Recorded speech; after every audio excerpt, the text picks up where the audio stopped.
Hi everyone, it's Stuart Elliott here from Elliott Scott. I hope everybody is safe and well in the lead up to Christmas and hopefully what we anticipate being a much better 2021. I thought I'd do a bit of a Q4 wrap up for people. Normally we do this sort of after the quarter, but with Christmas and the New Year, and I think just the opportunity to get 2020 out of the way, I thought I'd get it done before we all go on holiday. So, to recap, I suppose just generally on the year, it's been a pretty miserable year for almost everybody, I think. Some industries might have done pretty well out of this, but on the whole, I think we can put 2020 straight to the bin. The negatives that I can give you, I'm going to start with that. Still much slower than Q4 2019, if I'm honest. It's still brutally tough out there, and I think people know that, people can see that, and I think a lot of recruiters now in the same position that we're in are trying to do their very best in order to sort of help and support both clients and also candidates. It's not an easy one by any stretch of the imagination. What I can say is that the senior end of the market is still much slower than what I regard as sort of the junior to mid-level market. The junior to mid-level market does appear to be what I class as sort of business as usual state, where if somebody leaves, they do get replaced now.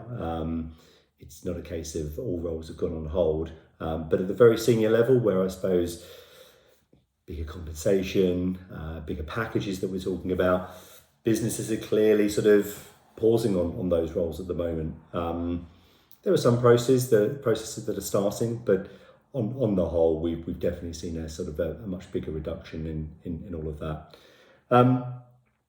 Positives. That's generally where I much prefer to be talking about and discussing. The global HR market for us was much busier in Q4 than it was pretty much any time since Q1 of this year. We run a calendar year, and I can tell you now that we have been much busier. We have to put a little bit of that into context, and to give you a comparison, in June of this year, our sales were down about 55% on 2019. In November of this year, obviously we're still down, but we were only 25% down on 2019. So what we can see is that there's this sort of slow recovery that's starting to sort of come through to the market, and we are seeing that now in almost every market that we're in around the world. So we're seeing it in the US, we've seen a little bit in the UK, definitely seen that in Hong Kong and Singapore as well now, with people sort of going back into the offices and starting to sort of get back out there.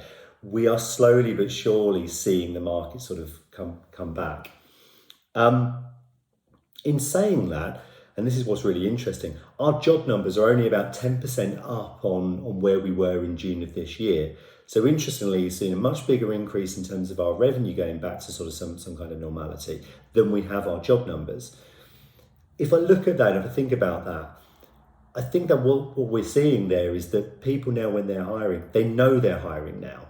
Back in June, I think people were still very unsure about whether they were actually going to go through with the actual hire that they had advertised. So I think what we're seeing right now is that businesses are much clearer in terms of the direction that they're going in. They're much clearer in terms of what they've got to do, what they've got to achieve, and that's leading to, I suppose, much more certainty in the work that we're getting and we're seeing around the world. So that's a positive in my eyes. I like the fact that businesses now are thinking like that. And the other thing that I would say, and the final thing I would say in terms of what I do believe that people are sort of starting to do now, is that they do see an end with the vaccine that's come out, and I know that's starting to roll out and it's going to take a long time. People are now anticipating and seeing March and April as these sort of, that is the light at the end of the tunnel. That is when we're starting to sort of think about things. And the HR leaders with that foresight are the ones that are starting to get their hiring plans in place now, because a lot of the time, if you're hiring good people, it's not going to take you a month to get them all. It's going to take more like sort of 3 or 4 months, which leads us right to that sort of March, April, May time that we need to be thinking about. If you said to me, where is the greatest demand of late? I'd say mid-level business partner generalists are still very much seem to be the sweet spot. I suppose that BAU type role that I think companies now have and need and rely on as well within the organisation. And then the other two areas that I see, I suppose, the most demand at the moment is in specialist areas. Diversity and inclusion goes without saying right now. Like I can't have a meeting with an HR person where this doesn't come up.